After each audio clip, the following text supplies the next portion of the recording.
नमस्कार, आप देख रहे हैं A to Z न्यूज। मैं हूं मनोज कुमार श्रीवास्तव। आज हम करने जा रहे हैं देश में रचे एक षड्यंत्र का खुलासा, वो साजिश जो देश के सबसे बड़े संतों में शुमार आसाराम बापू जी के खिलाफ रची गई। आइए सीधे आपको लेकर चलते हैं और दिखाते हैं किस तरीके से इस साजिश रची गई, जिसका खुलासा हम करने जा रहे हैं A to Z news channel पे।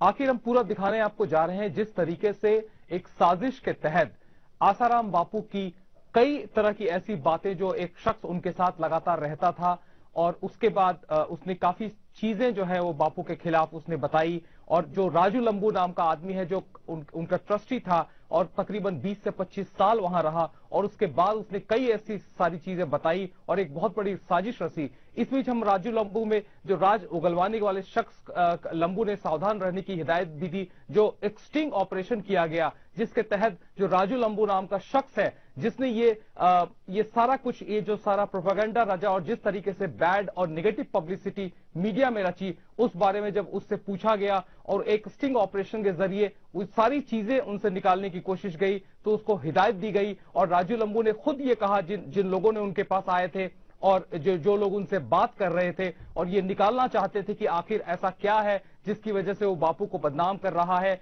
क्यों कर रहा है, तो उसने खुद ये कहा कि ये बड़ा आसान है और बापू को फंसाना बेहद आसान काम है। इन लोगों को वो प्रेस कॉन्फ्रेंस में ले जाना चाहता था जो कि संदेश की तरफ से होने वाली थी, और इन लोगों को ये पेश कर रहा था कि ये बापू की श्रद्धा से टूटे हुए लोग हैं और ये लड़की बापू की सेक्स हरकतों से बाहर आई है, ये वो पेश करना चाहता था। इसलिए प्रेस कॉन्फ्रेंस के लिए इसको तैयार कर रहा था कि मीडिया वाले क्या क्या सवाल पूछेंगे और उन सवालों का आपने क्या जवाब देना है। इसकी तैयारी के लिए इनको उसने अपने घर अहमदाबाद भी बुलाया, ये वहां भी गए। उसके बाद इन दोनों को वो संदेश के ऑफिस में भी ले गया और वहां उसने वादा किया था 5 लाख रुपए देगा प्रेस कॉन्फ्रेंस होते ही। तो टिल प्रेस कॉन्फ्रेंस आप लोग मेरे साथ रहिए। उसी बीच में दुर्गा बता रही थी कि उसको कई तरह से उसने सर से पांव तक एक अश्लीलता परोसते हुए उसको देखा दुर्गा को, तो ये घबरा गई और उसको लगा कि अंतर मन की आवाज है कि अब यहां से भाग चलो। तो फिर वो संदेश ने जो प्रेस कॉन्फ्रेंस लगानी थी और इनको बापू के खिलाफ पेश करना था, वो प्रेस कॉन्फ्रेंस होते होते बची और ये लोग वहां से भाग गए। मैं एक कसना था कुछ डिटेल में बता रहा कोई तो ऐसा नहीं हुआ।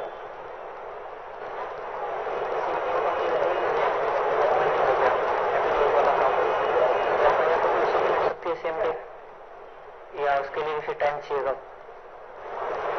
तो करेंगे तो फिर एकदम दया कैसे करेंगे, कुछ पता नहीं चलेगा। तो काम वो नहीं है बड़ा, पर करने के पहले 100 बार सोच के काम करें।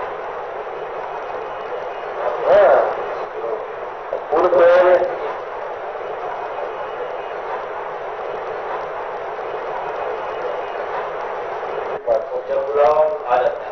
पहले एक बात समझो, तुम्हारा आने जाने की मूवमेंट भी अच्छी नहीं है। बार बार आना जाना ही अच्छा नहीं है, समझो बात। हम तो ये मानते हैं कि अगर कोई काम करना है, अंजाम देना है तो देकर सिंगाना। और आज मैं कल वकील से बात करूंगा, ठीक है, और वकील कहेगा मुझे उससे लड़की से मिलना है, एडवोकेट बोलेगा तुम आवाज सुनाओ कर, तुम बताओ। कोई तैयारी कर जाने अरे तैयारी का इज पार्ट ऑफ तैयारी। कल मैं एडवोकेट से मिला, सारी मैंने बात बताई, बोले जो कंप्लेंट करना है और करने वाली है वो कहा है, मिल सकता है तो जो बात करेगा मिलेगा, उसके बाद वो डिसाइड करेगा कि हमको किस लाइन ऑफ एक्शन पे जाना। तुम और मैं बताएंगे उससे काम नहीं चलने वाला, ये लिखा हुआ ये बताऊंगा इससे काम नहीं चलेगा। उसको तो अगले में कौन सी धाराएं लगेगी, ठीक है। दूसरा अगला अपनी स्टोरी को किस तरह इसको समझाएगा, कुछ चीजें ऐसी है जो इसमें नहीं लिखी, ठीक है। जो इनसे पूछ के उसको ऐड करेगा, मैं भी कर सकता हूँ और मैं नहीं करना चाहता। मेरे बताने से इसकी मोरालिटी कम हो और एडवोकेट जो चीज बताएगा उससे उसके ऊपर धाराएं बढ़ेगी, ठीक है ना? उस अनुसार वो उससे डिस्कस करें और उस अनुसार पूरी कीमतों तैयार करें। मेरे को समझ में आता है उसका 2000 रुपया लग रहा है, वो मेरे को भी महंगा पड़ता है, समझ में आता है। पर अब आज तुम वापस चले जाओ, कल एडवोकेट मेरे को बुलाता है, कल लड़की को बुला, अभी आज चले गए, कल तुम आ जाओ, मुश्किल ही है। उससे तो तुम बोलेगा कि ये वो ज्यादा बढ़िया, यही बोला ना? मैं तो आपको मेरे को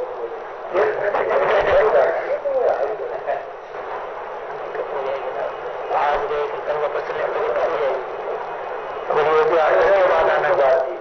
वाला अपन कर देते हैं और उसको ये तो नहीं कह सकता आज से आज मिलो मेरे को काम है, आज से आज आपको काम करना।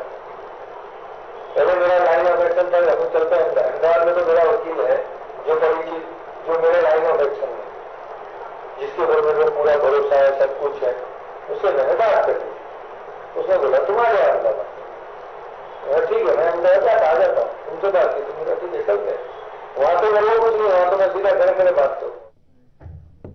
राजू लंबू संत आसाराम बापू के आश्रमों से लंबे समय तक जुड़ा रहा। यही वजह है कि लंबू को आश्रम से जुड़ी सभी बारीकियों का अच्छी तरीके से पता था। इस पूरे खेल में शातिर राजू लंबू ने संदेश अखबार का इस्तेमाल भी बड़ी होशियारी से किया। उसने मेरे से जो चीजें पूछी कि जो विक्टिम है उसकी जो घटना है वो कहाँ हुई थी, अहमदाबाद में, तो अपन अहमदाबाद में भी कंप्लेंट कर सकते, तो एफआईआर है और एफिडेविट तो कहीं भी कर सकते। पहले मैंने ये सोचा, फिर उसने मुझे ये बोला नहीं कहीं से कर सकते हैं, बड़ोदा से कर सकते हैं, अहमदाबाद से कर सकते हैं। ये मैंने टिकट का बोल दिया, चलो टिकट का ये आज 20 साल में रहा आश्रम में, तो मुझे सब लोग जाने। खाली एक बार अपने सुना मैं टीवी के ऊपर, अरे मेरा घर उनके आश्रम से 2.5 किलोमीटर दूर है खाली।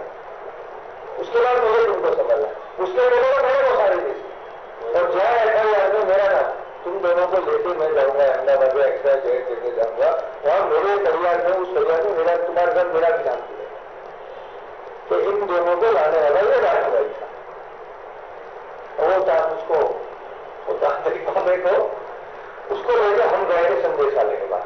तो संदेश वाले ने एफआईआर में मेरा नाम डाला, तो 3 दिन से रोज फोन आया कि तेरे को वहां जवाब तलब कर, एक बार एफआईआर में आपका नाम आ गया तो पुलिस आपको बुलाती है, जवाब तलब कर।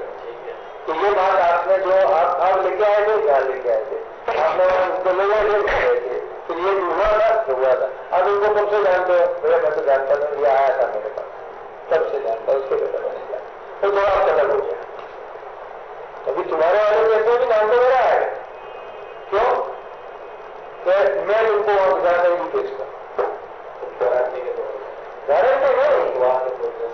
कोई गवाह नहीं, ऐसा का मतलब ही होता है। अब जैसे मैंने इसका ध्रुव का नाम लिखा है तो उससे जवाब तलब होगा। अच्छा होगा, ये जिसका भी नाम डालेगी उस लड़की को बुलाया जाएगा।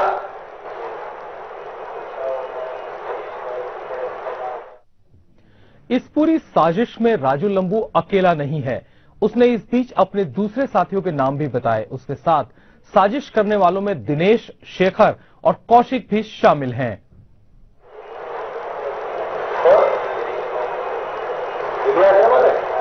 छोड़ दिया उन्होंने जाकर, नहीं वो मेरे साथ, वो भी मेरे साथ है, शेखर भाई मेरे साथ है, कौशिक भाई भी मेरे साथ है, सब पूरी टीम मेरे साथ है, वो सब। बापू के आश्रम पर काले जादू के आरोप लगाने के लिए एक तांत्रिक का भी इस्तेमाल किया, बड़ी खास प्लानिंग से किया गया। इस पूरे मामले को गुप्त रखने की हिदायत भी राजू लंबू ने इस दौरान दी।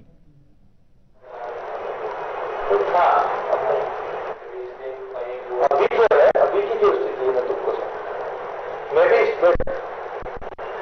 मुझे इस काम को अंजाम देना है, तो मैं भी समझता हूँ इस काम को मैं कैसे अंजाम दे पाऊँ।